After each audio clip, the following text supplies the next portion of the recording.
মটর কলাই শাক এবছরে কে কে খেয়েছেন টাকি মাছ দিয়ে ভাজি করে। আসসালামু আলাইকুম, সবাই কেমন আছেন? আশা করি আল্লাহর রহমতে সবাই খুব ভালো আছেন। প্রতিদিনের মতন আজকে বিকাল থেকে ভিডিওটি অন করেছি। বিকাল থেকে এই যে বিকালে আপনাদের ভাইয়ার সঙ্গে রোজ গিয়েছিল বাহিরে, তো সেখান থেকে আসার সময় কিছু নাস্তা নিয়ে এসেছে। আজ আর আমাকে বাসায় ঝামেলা করতে হয়নি। শীতের দিন খেতে ভালো লাগে না, ছোটোবেলা খাবার খেলেও অত বেশি হজম হয় না, কিন্তু দেখা যায় একটু ভাজা পোড়া হলে ভালো লাগে। কিন্তু আজকে আমার ছেলে তার বাবাইকে পেয়ে দেখুন ঈদ লাগার অবস্থা হয়ে গেছে তার খুশিতে। তো এই যে খাবার দাবারগুলো খাচ্ছে আর আমরা সবাই মিলে সুন্দর একটি নাটক দেখছিলাম, বেশ ভালোই লাগছিল নাটকটি দেখে। তো এর মধ্যে তো খাবার দাবার চলতেছে আর খেয়ে দিয়ে বাবাইটা পড়তে বসে গেছে। আপনাদের ভাইয়া কিছু বাজার নিয়ে এসেছিল, সেগুলো আমি তো আর নামাতে পারিনি। তো ভাবলাম এখন যখন একটু ফ্রি আছি, কিছু মটর কলাই শাক নিয়ে এসেছিল আর এই কাজগুলো ফ্রি টাইমে করে রাখলে সব থেকে বেশি ভালো হয়। তাই যখন ফ্রি আছি, এখন তেমন কোনো কাজ নেই, শীতের মধ্যে দেখা যায় অলসতা কাজ করে বেশি, তো ভাবলাম গল্প করতে করতে শাকগুলো বেছে ফেলি। তো বেশিরভাগ সময় এই যে আমি যেভাবে শাকগুলো বাছছি এভাবেই বেছে নেই, আগার অংশটা রেখে দেই আর পাতাগুলো ছিঁড়ে নেই। এই শাকের ডাঁটিগুলো একটু শক্ত হয়, তো যতই কুচি করে কাটা হোক না কেন একদম আস্তে আস্তে কিন্তু রান্নার পরেও থেকে যায়।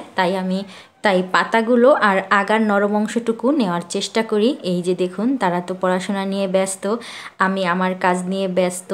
তো ফ্রি টাইমে আমি দেখা যায় ডাটা থাকলে, তারপরে হচ্ছে লতি হলে এগুলো বেছে নিই। আর এটা হচ্ছে পরদিন সকালবেলা। আর যে অন্য বাজারগুলো এনেছিল ওইগুলো তো আর নামানো হয়নি, তো ভাবলাম একটু নামিয়ে নিই। লাউটা এত সুন্দর, এত জালি, তো এটা দিয়ে আমার শোল মাছ বা টাকি মাছ দিয়ে খাওয়ার ইচ্ছা আছে। তো যখন রান্না করি বা যদি করি অবশ্যই আপনাদের সঙ্গে শেয়ার করব। এখন পর্যন্ত যে সকল আপু ভাইয়া আন্টির আমার ভিডিওটি দেখছেন, ভালো লাগলে প্লিজ একটি লাইক দিতে ভুলবেন না, ভুলে যাতে না যান এই জন্য একটু আগে আগে করেই মনে করিয়ে দিচ্ছি।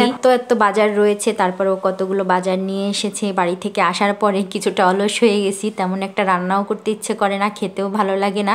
মন চাই কেউ যদি রান্না করে দিত হয়তো ওটাই খেতে বেশি ভালো লাগতো, কিন্তু এটা ভেবে বসে থাকলে তো হবে না, ছেলের জন্য রান্না করতে হবে, নিজেরও খেতে হবে। তো এটা ভেবে এক পর্যায়ে রান্নাঘরে চলে এসেছি।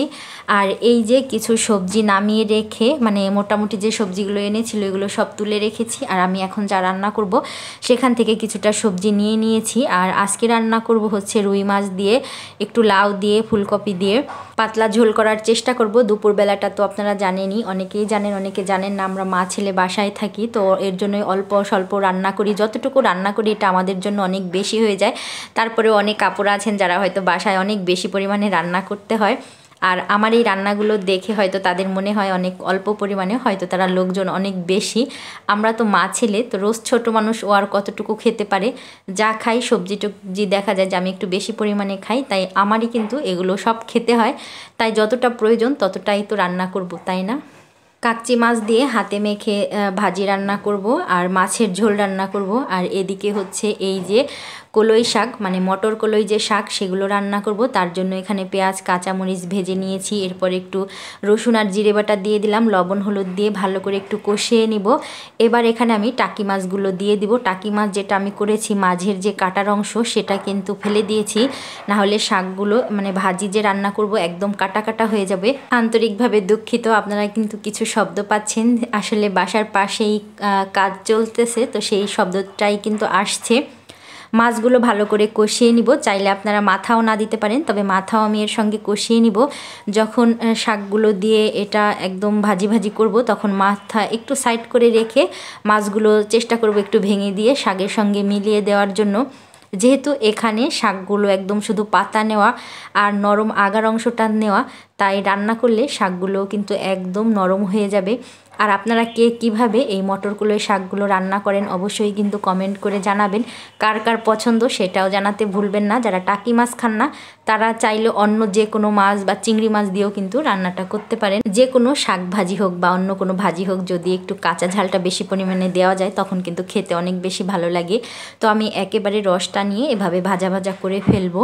আর আজকে মটর কলাই শাক টাকি দিয়ে, মানে টাকি মাছ দিয়ে রান্নার সম্পূর্ণ ভিডিওটি দেখানোর একটাই কারণ হচ্ছে অনেক নতুন আপু আছেন, নতুন আপু বলতে নতুন সাংসারিক আপু যারা নতুন বিয়ে করেছেন, নতুন সংসার, তাদের জন্য এর জন্যই দেখানো। আর এই যে এদিকে তো ছোট মাছ হাত দিয়ে মেখে রান্না করেছি, একটু টমেটো দিয়েছি, ধনেপাতা দিয়েছি, তারপরে হচ্ছে একটু আলু কুচি, সিম কুচি দিয়ে হাত দিয়ে মেখে রান্না হয়েছে। আর এই যে লাউ আর হচ্ছে ফুলকপি দিয়ে একটা পাতলা ঝোল করেছি। তো এই ছিল আজকে দুপুরের রান্না বান্না। মোটামুটি বেশ খানিকটা সময় অফ ক্যামেরায় থেকেছি, অন্যান্য কাজবাজ সেরে নিয়েছি। আর এই যে এত লোভনীয় খাবার বলুন তো, রেখে কি বসে থাকা যায়? তো দুপুরবেলা একেবারে গরম গরম ভাত দিয়ে ঠান্ডার মধ্যে খেতে বেশ ভালোই লাগছিল। সব দিকে ঠান্ডা, ভাতটা গরম, অন্যরকম একটা শান্তি লাগছে। তো এই তো খাবার দাবার খেয়ে নিব আর সবার থেকে বিদায় নিয়ে নিব। সবাই ভালো থাকবেন, সুস্থ থাকবেন। পরবর্তীতে আবার নতুন কোনো ভিডিওতে কথা হবে। সেই পর্যন্ত সবাই ভালো থাকবেন। আল্লাহ হাফেজ।